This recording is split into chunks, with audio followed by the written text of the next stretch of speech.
Grazie Pasquale, è bello rivedersi ogni tanto, anche se questo è un momento particolarmente emozionante ed importante.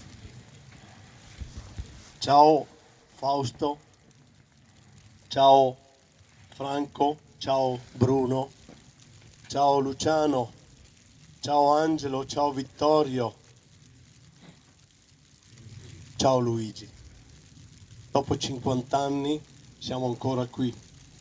Quando ho chiamato il sindaco di Braes qualche tempo fa, ho detto: sindaco, la sezione di Verona intende finalmente, dopo varie rinunce e vari cambi di programma per questo maledetto virus che ci sta continuamente assalendo, ha detto un'altra volta, Presidente. Dico sì, un'altra volta, perché è meglio abbondare che difficile, è meglio ricordare che dimenticare. Infatti il 7 di marzo una delegazione di alpini amici è venuta qui nell'anniversario, poi in settembre è venuta la delegazione della compagnia, della 62esima compagnia con i familiari, ed ora noi come sezione di Verona, accompagnati dai sindaci dei territori da dove venivano questi ragazzi, accompagnati anche dalle istituzioni, abbiamo con noi del Parlamento, abbiamo con noi l'onorevole Diego Zardini e le sezioni di Verona e di Bolzano rappresentate dal Consiglio, da parte del Consiglio dei Presidenti. Siamo qui ancora una volta per salutarvi.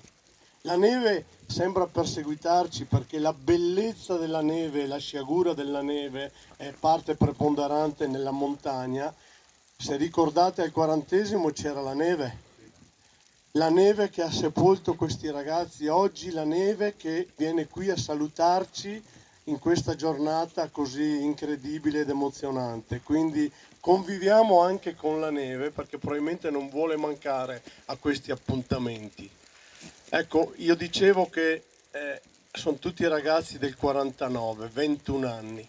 Pensate, il nostro parroco, il nostro cappellano Don Rino Massella è del 48, quindi ha sbagliato per un anno, per poco tempo, per qualche mese forse, nella stessa caserma questi ragazzi.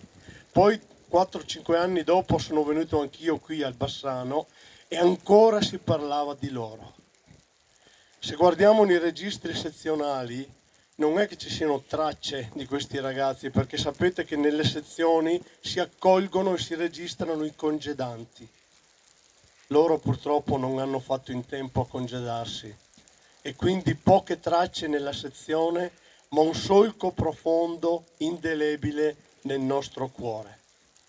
Io vorrei salutarli con una vecchia canzone che è post-bellica, che diceva: Campanaro della Val Padana. Qui abbiamo molti del basso veronese, quindi capiscono bene la Val Padana. Campanaro della Val Padana, per chi suoni la campana. Campanaro delle 7 croci, per chi suoni la campana. E il campanaro diceva: la suono per quei ragazzi che a Croda Scabra hanno perso la vita. Avevano il volto ancor fanciullo e sul cappello una penna alpina. Suona la campana, campanaro, suonala, ma suonala piano, perché li puoi svegliare.